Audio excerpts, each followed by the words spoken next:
Всем привет, меня зовут Татьяна, я работаю в Consultancy, и я помогаю студентам определиться с дальнейшим выбором университета, направления и то, чем они хотят заниматься в своей жизни.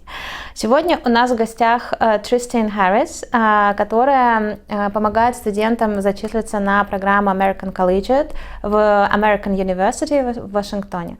Hello, Tristin. Hi. Thank you again for coming to us to faraway Russia and to speak with the students yesterday, and it's so nice to have you here. Thank you for having me. It's been a wonderful experience. Yeah, thank you for that you are ready to answer so many questions of the families and students. I'm ready. Okay, so the most popular question that we get almost every day is that in Russia we have a very popular idea that you can study in the States for free. So the question that the parents ask is, so why do we offer universities where the tuition rises up to $40,000, $50,000? Well, I'd like to start off by saying that no education is free. It's particularly for domestic students and particularly for international students. The cost of education is pretty high in America because the quality of education in America is pretty high. And that's for domestic students as well as international students. Typically, students in America are funding their education through a variety of sources. That could be scholarships, and there are some students who are able to, based on their academics or based on other factors, they're able to fund their education completely free. But that's the exception, not the rule. And particularly for international students, funding from the federal government that is offered to American students is just not available to those students. And so we also tell students that you have to look at your education as an investment, right? And you have to really look at your education as what are you going to get in return for that investment?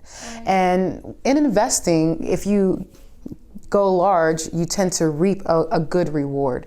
And so even if that funding source comes from scholarships or grants, or you're taking out personal loans, which is the case of a lot of American students, or you're funding your education yourself, you want to put in what you want to get back out. And so it is going to be a financial investment. And so for any student, it's not a free education. It's an education that you have to invest in, not only in terms of finances, but you have to invest your time and you have to invest research, you have to invest engagement in your education process. So if someone was asking about, the idea that education is free and why am I paying $40? No education is free. You're going to invest some financial stake in addition to all of the other areas of your life that you're going to invest. But the idea is that if you get a good education, you'll be able to reap the reward of it as well. Of course. Thank you so much. Okay, so the next most popular question is actually I would formulate it like, what's your attitude towards the idea that the students choose the university in accordance with the climate? So they ask for the state where the climate is very warm. So what do you think about it? So students are going to choose their education on a variety of reasons. I've actually had some students who indicated, I only want to come to cold locations because I'm from a warm location, or I only want to be by the beach, or I only want to go to the top ranked school. And I think that it's really important for any student to pick their education experience based on a variety of factors. Location can be one of those factors because as a student, you want to know that you're going to be in a place that is going to make you thrive. If you're in a big city and it's not a really good fit for you, the atmosphere is not going to be conducive to you being as successful as you could be if you're in an environment that, again, is going to help you to thrive. And so we always take the approach of having students not only look at the location, but really kind of get a sense of the culture of the campus. The culture of the campus at American University, for example, is very different than the culture of the campus at Georgetown or George Washington.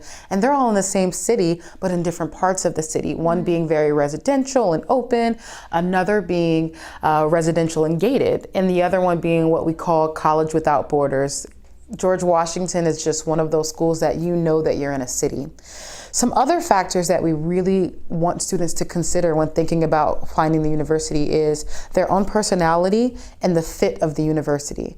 And you'll hear this in higher education circles all the time. You have to find the right fit. And that's incredibly important because we don't want students transferring a whole lot in their experience. Disrupting your educational experience can really be traumatic for the student and really can have an impact on their academics. And so we want to make sure that they're looking at the fit.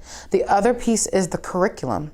You want to find a school that is teaching you what you want to know and what you think will be marketable skills or will translate into the career that you want to go into. And so looking at the curriculum and the faculty that's teaching it. If your faculty is also a practitioner, that makes the academic experience much more rich. And so we often say curriculum and faculty are really also going to be a huge factor in selection. And then finally, we look at price point as well. The student really wants to know that, again, that investment is going to be worth the return on investment. And so they want to get the price point right for themselves. And so I think it's okay to choose a school because you're interested in the location. But I want you to look at some of those other factors too. I chose my school because it was in a suburban area. I also chose it because I like the bathrooms. And so there are small things that you're going to experience as you step on a college campus, as you see the student body, as you engage in the social media, that will help you in making those decisions. I wouldn't leave it to one location. I only want to live in New York. I only want to live in LA. Use a variety of factors so that you find the right school. All right. Okay, so the next question would be, some parents, they do want the child to go to California because it's near to the Silicon Valley. So what do you think? Is it actually easier to get a job there if you study there, or it's just something that, just a misunderstanding of the parents? Well, I always tell people about the Silicon Valley is that Silicon Valley is one of many tech innovation and entrepreneurial hubs in the country. There are tech hubs in Seattle, Washington. There are tech hubs in Atlanta, Georgia. There are tech hubs in New York City. There's also tech hubs in Washington, D.C. We have one called 1776 where almost all of our entrepreneurial and tech organizations are really kind of built out. You obviously know that San Francisco, Silicon Valley, that part of the world is one of the places you can go to really kind of hone your skills and get some career experience in tech. However, you have this battle between, do you want to be a small fish in a big pond, or if you want to be a big fish in a small pond? And so we often tell students to really, again, think about the fit.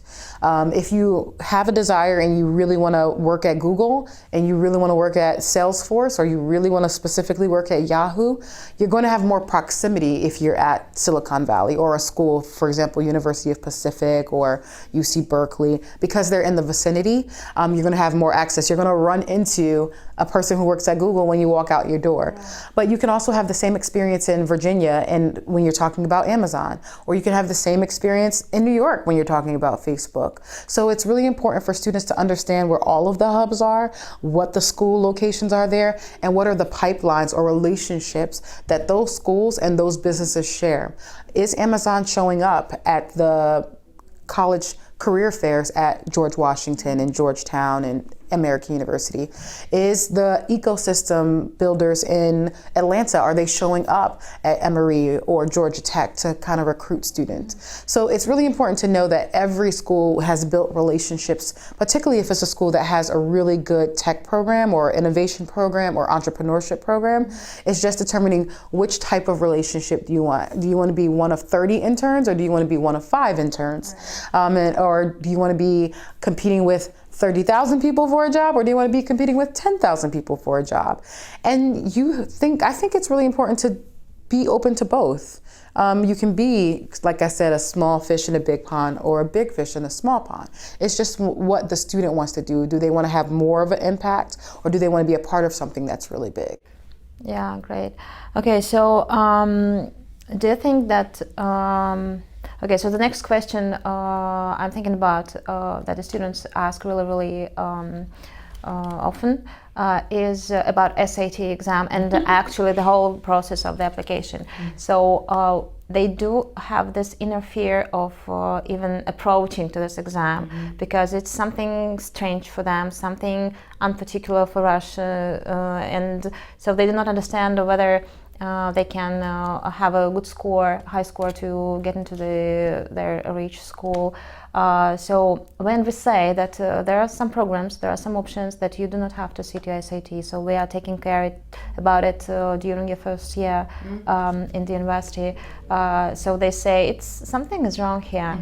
So why do the best universities, they require SAT score, and so these programs we can enter without SAT score. Something is not right here. So how would you?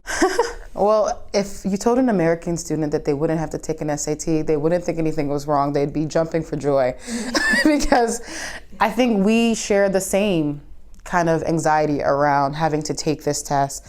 And the interesting thing is I often tell our international students that from the time you're in maybe second grade, so 6, 7 years old, you're being taught to take standardized tests. It's still very difficult for us. I remember even for myself taking my elementary school, middle school, and high school proficiency tests. It's an anxiety-inducing experience. Right.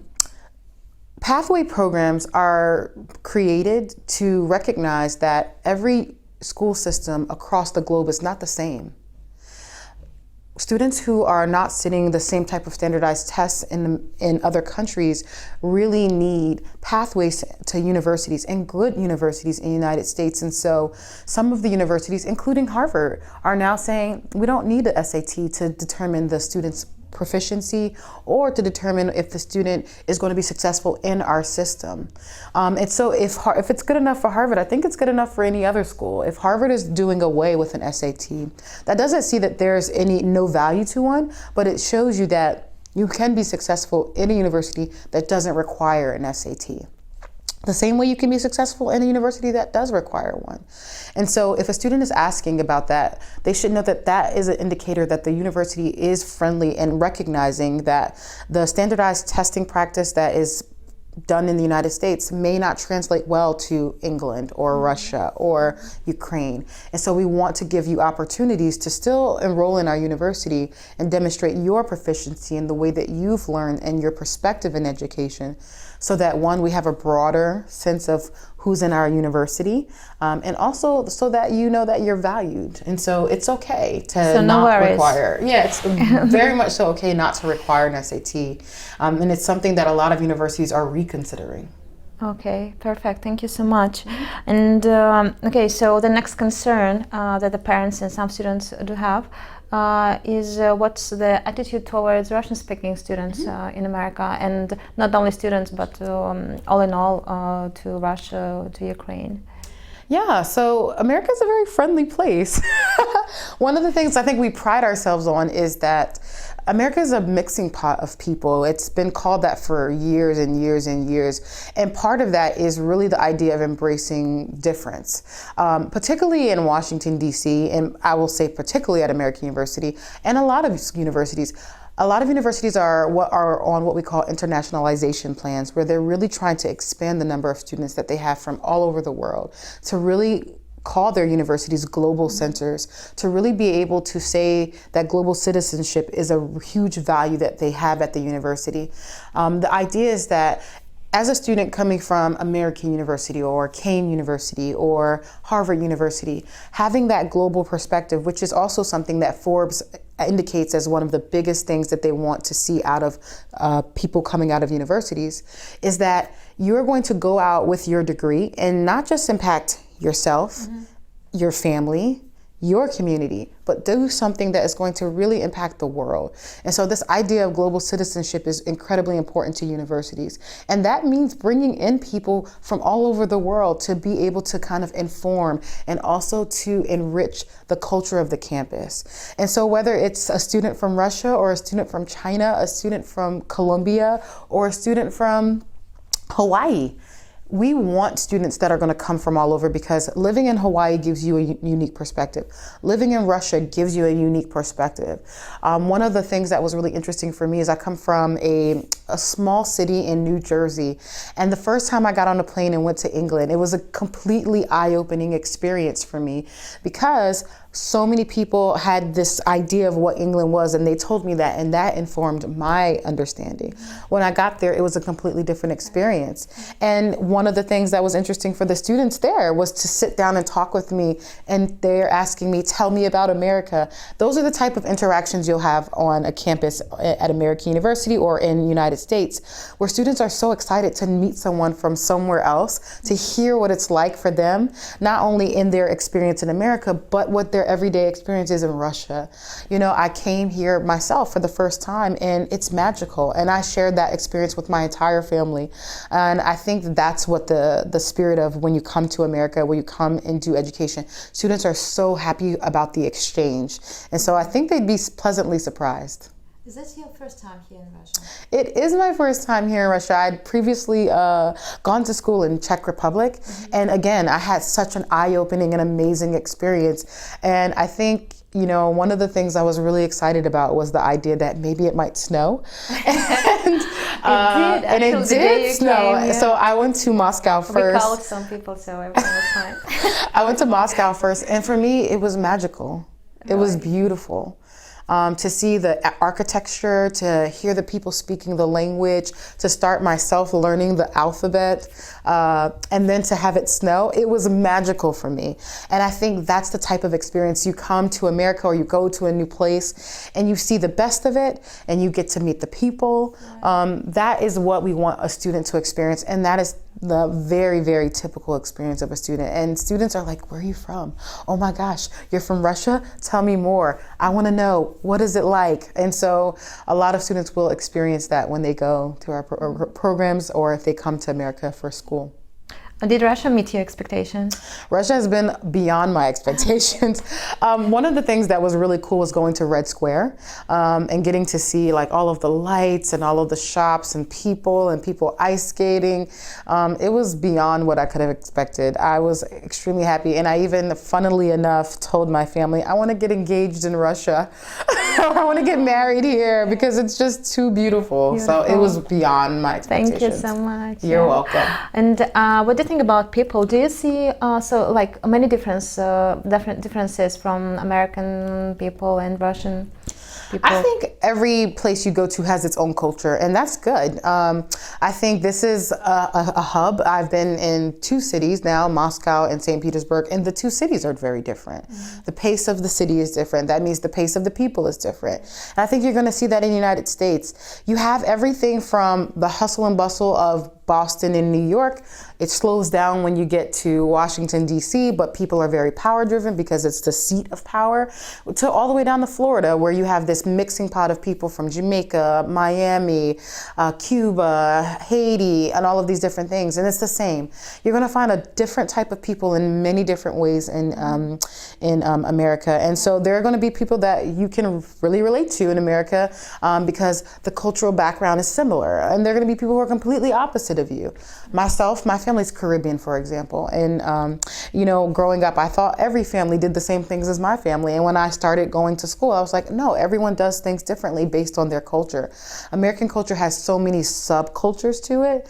And so there are going to be differences between the people in Russia and the people in America. One thing I thought that was really interesting was everyone's super kind here. And they always say thank you. They always say goodbye and hello to each other. Sometimes, and they shake hands. Now, if you go to New York, that's never going to happen.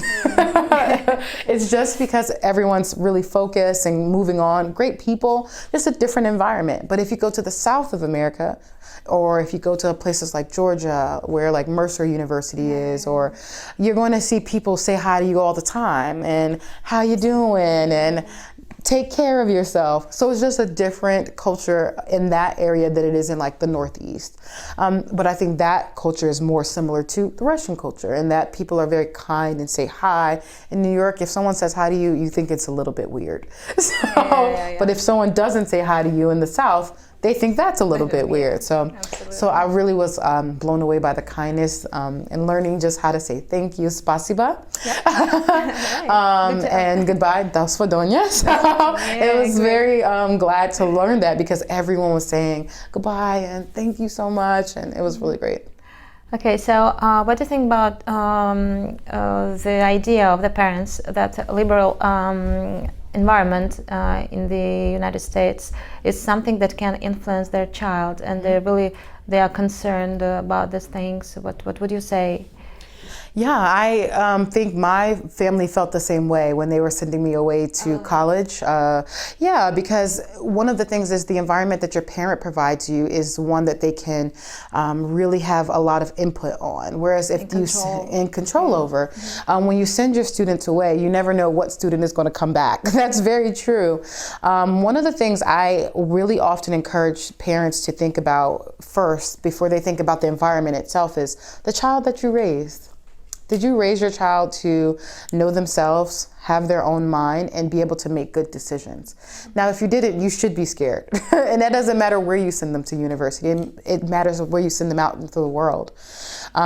If you are concerned about kind of what the environment is, I often tell parents to go to the campus with their student. Really see what's going on campus. Check out, again, the social media to really get a sense of the culture of the university. But also have that conversation directly with their student.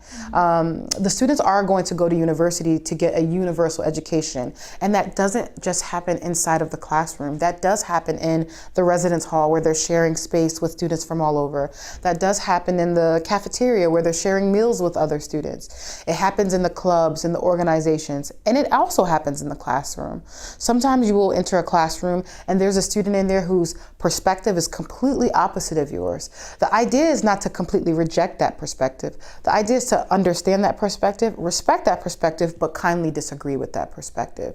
And so it's really important for a parent to have the conversation with their child to say, when you go to university, you're going to experience a lot of different things. One, let's keep the communication channels open. Let's talk about the things that you're experiencing. But let me be very clear. It's my expectation that when you're at university, you're not going to engage in behaviors that are going to be harmful. You're not going to be engaging in behaviors that are going to take away from your academic experience or take away from your future prospects. Because those type of behaviors are not acceptable while you're here at home, and they don't become acceptable because you're on your own. These are things that we've taught you that are not good decisions and are not good pathways. And so it's really important to have those open conversations with students. And also give them some space and what I call grace to make some mistakes. When you think about the collegiate experience or just going through the process of going through college, there has to be some space to stumble because you're not going to get it right the first time, every single time. Now, some students are perfect, and that's great. But majority of students going into a new experience, you're going to have some trial and error. Obviously, again, having that conversation around making the best decisions, but also just giving them some space and grace. And then when they do make mistakes, bringing them back, talking to them and resetting your expectations with them and resetting what you expect from them. So I think there's a lot of success in this. I personally have had some trials when I was in college. My mom was really great about helping me to make decisions and not making my decisions for me. And that worked for me and my parents.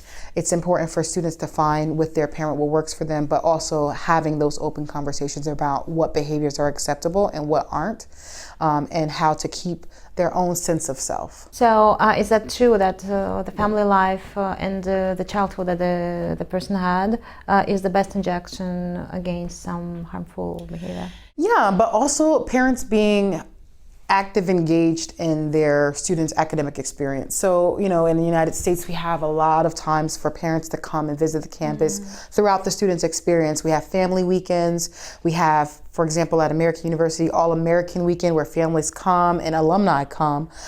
There are sporting events. There are, even for our students when they start, we have a parent orientation because it's important for our parents to understand what the student will be experiencing over the next few years. Is the same time as the student?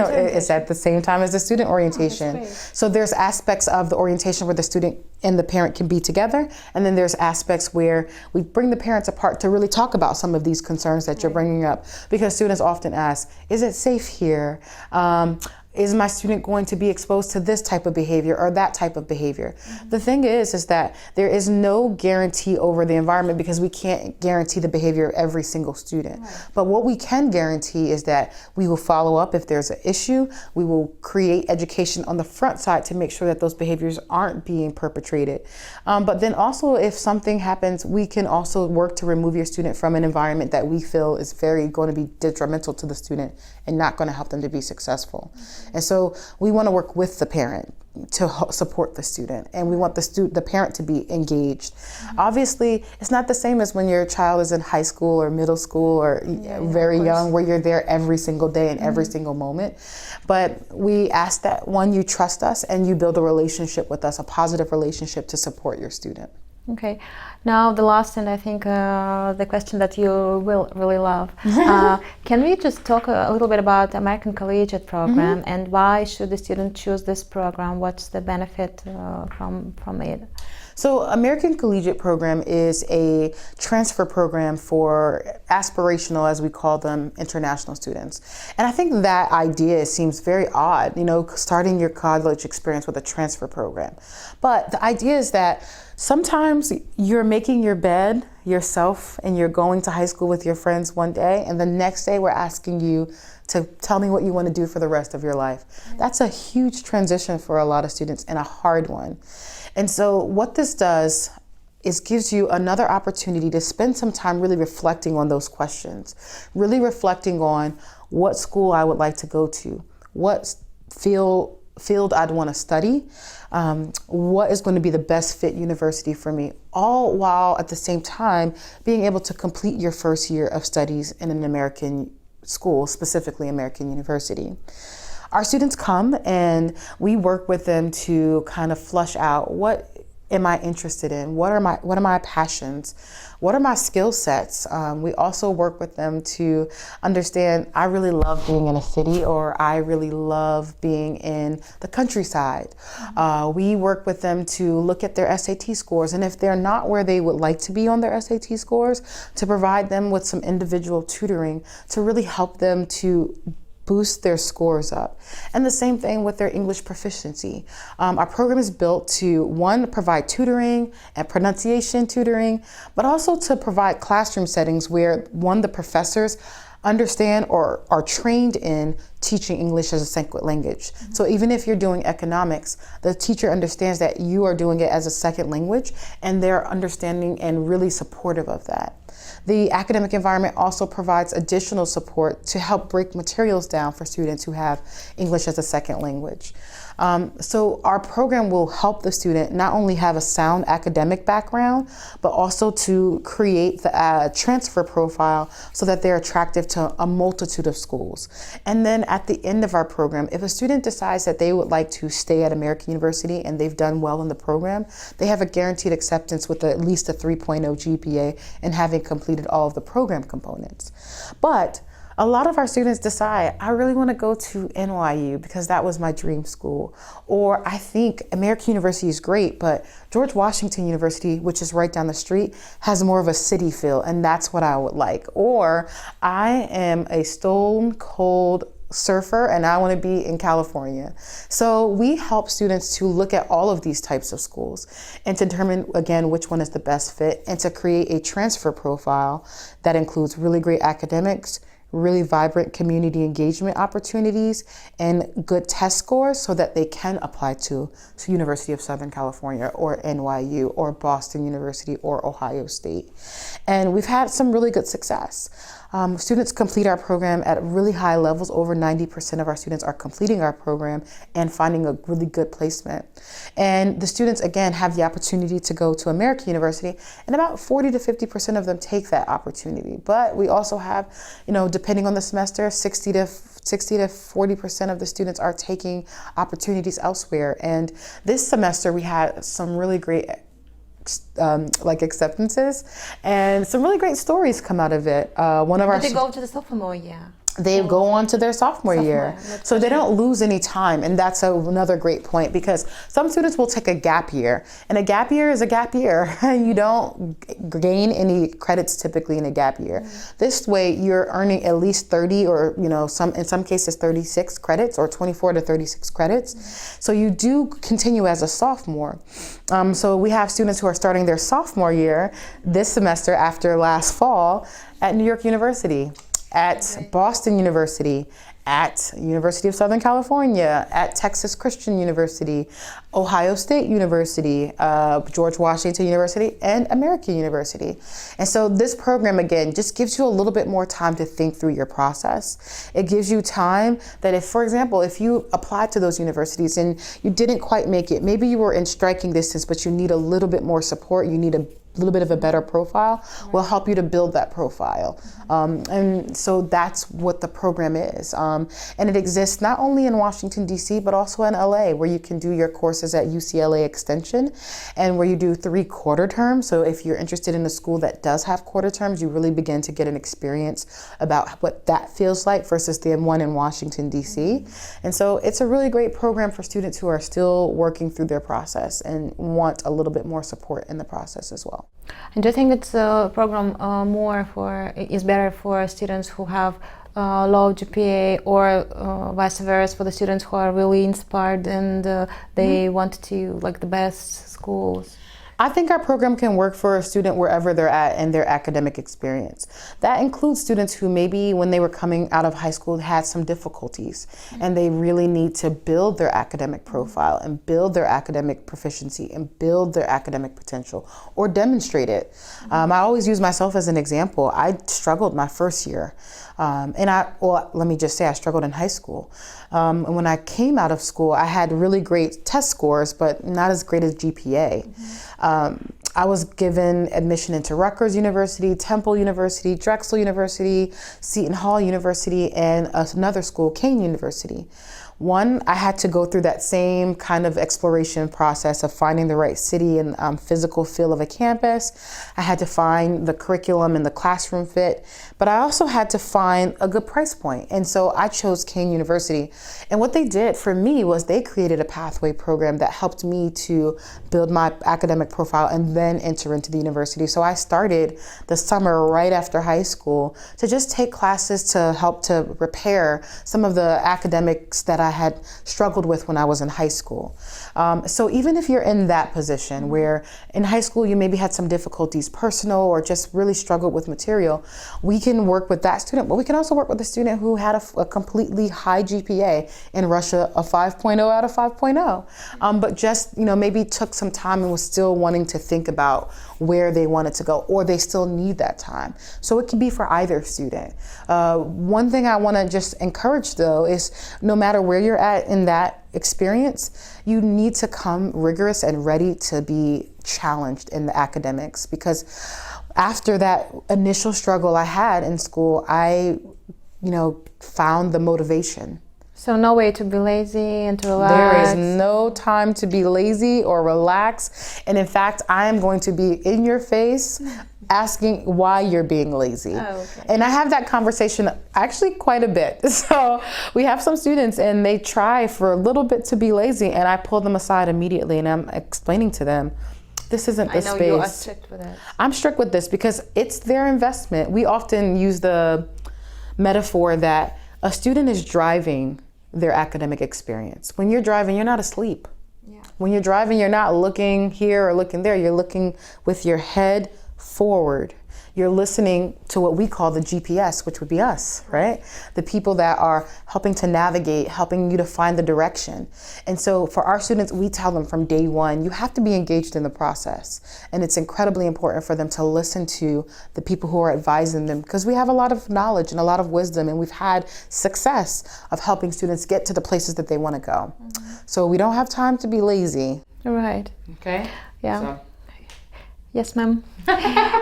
Okay, so what about nationality mix at American Collegiate program? Yeah, one of the things that I think is the most exciting about our program is the nationality mix.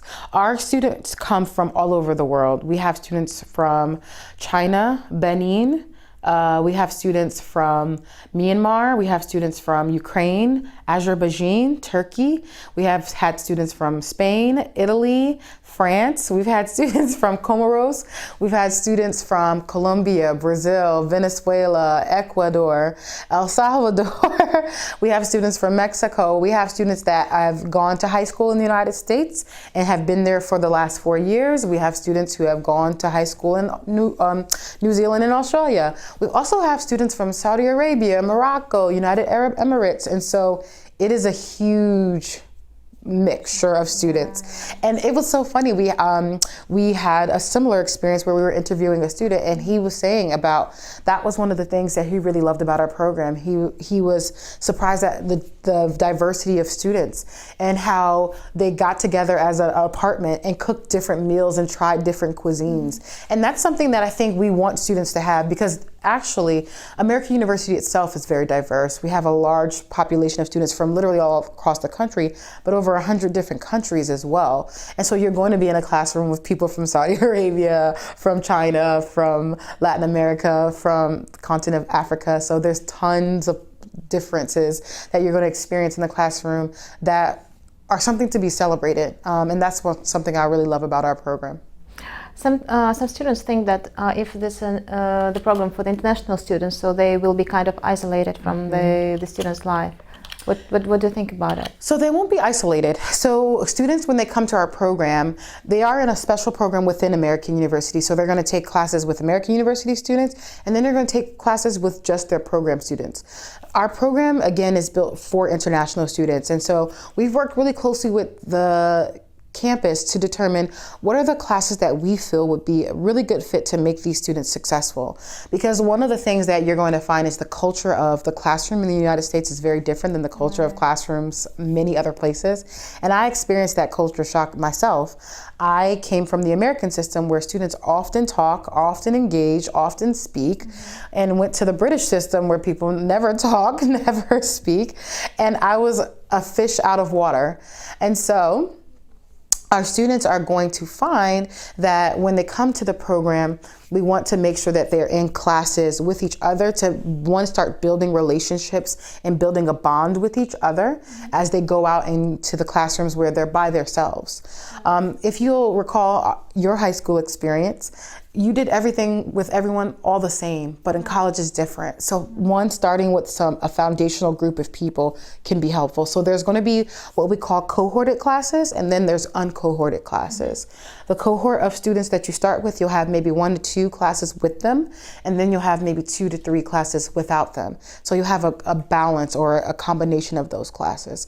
And the other really good thing about that is the cohorted classes, we're able to provide supplemental instructors, meaning, again, additional people who sit within the course to help you to break down the material. So you're going to have a little bit of both. And then in your second term in the program, it's going to be almost completely no cohorted classes, simply because you should be used to it by now. And you're going to start your process of transitioning.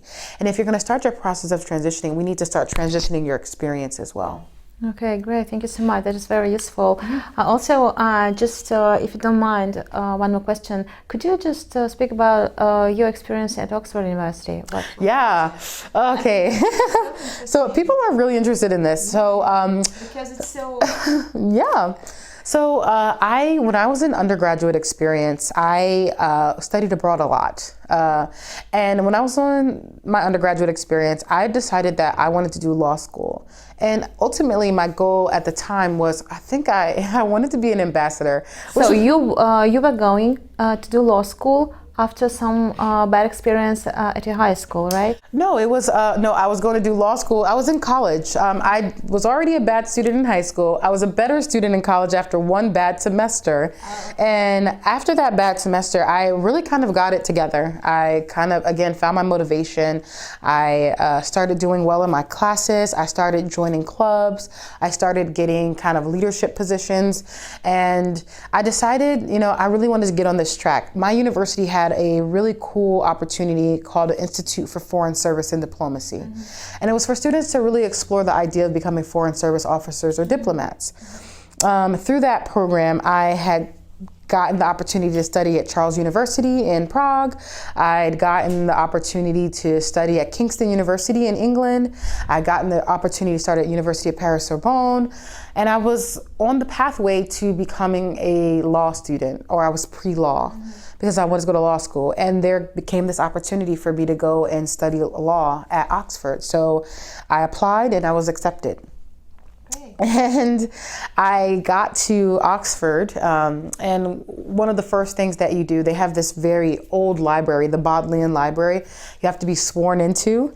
I was sworn into the library, and I was just like, this is like crazy. I moved into my housing accommodations at Queen's College, and it literally looked like Harry Potter's castle. It was just a really like surreal experience. And I remember going to my first class, and the first class I showed up, and the class was about the size of a small room, and there were maybe 4 or 5 chairs, and I couldn't believe. I couldn't believe. I was like, "Where's the classroom?" And there was a professor in there. He's a barrister, Nicholas Bamforth, and he said, "This is the class." I was like very nervous, because in America, when you think of a classroom, you think of 30 people, one professor, but this was a small room with a few chairs. And How many students did you have? So 6 people showed up.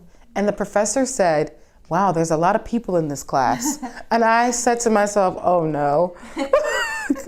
I think for me, I thought it was going to be a little easier. I would spend 10 hours a day in the library, reading cases, trying to go back and forth between United Kingdom law, European Union law, International Human Rights Court law. And I found that, this wasn't a fit for me. And so after that, I decided I didn't think law school was going to be a good fit. So I came back and I applied for international studies programs, and I was looking at a bunch of different schools, but I landed in a school in Baltimore, Maryland called Morgan State, and I had a really great experience. The classes were more history versus looking at case law, or we were tackling contemporary issues, or we're talking about how we could work to really change the health, the education, the economic situations of many people across many countries. I found more excitement in that, and I really honed in on how education changes those things, which is why I decided when I was in my career, I wanted to make the switch to only working directly with international students and really working to provide access and opportunity, because I believe that the students that come through programs like the ones at IQ Consultancy, those students have the ability to go to America, get an education, come back and change their experience of the people in their country. And I wanted to support that process. Right, thank you so much. That's great. And what would you say to the students who are dreaming about Harvard, MIT, Stanford? What would be your advice? Or even Oxford, maybe? When do they need to start to prepare? Well, I always tell students, don't stop dreaming. It's important. I think it's important for all of us to dream. You know, it's easy to settle sometimes, but I think it's also to temper our dreams with some reality, right? It's very difficult to get to Harvard. It's very difficult to get to Oxford. It's very difficult to get to Stanford. So make that a dream and push yourself there. Because as you push yourself towards Harvard, Stanford, MIT, and Brown and Rice, you're opening the door for yourself at NYU, Boston, Southern California, which are really highly ranked and really great schools. If you're pushing and you're in striking distance of those, you're in a place of being almost guaranteed these other schools. So don't stop dreaming. Don't stop dreaming. Push yourself to those places, because one, you may be in striking distance and you might strike and you might get in, right? But you're still opening the door for so many other great places. So don't stop dreaming. I really encourage that. No, and temper yourself with the reality is, you know, the probability of me is getting in is really hard, but I know that I worked my hardest, and that self-approval is more important than anything else you'll experience from an acceptance letter. All right. Thank you so much, Tristin. You're welcome. Yeah. Thank you. So again, welcome to Russia, and I hope you will return someday. Invite me. I'll definitely come back. And we'll have some more conversations. Okay. And maybe I'll get engaged when I come back. Okay, Thank you. Большое спасибо Тристин, что она поделилась своим опытом и экспертизой с нашими студентами. Я надеюсь, что это было очень полезно не только для самих ребят, но и для родителей.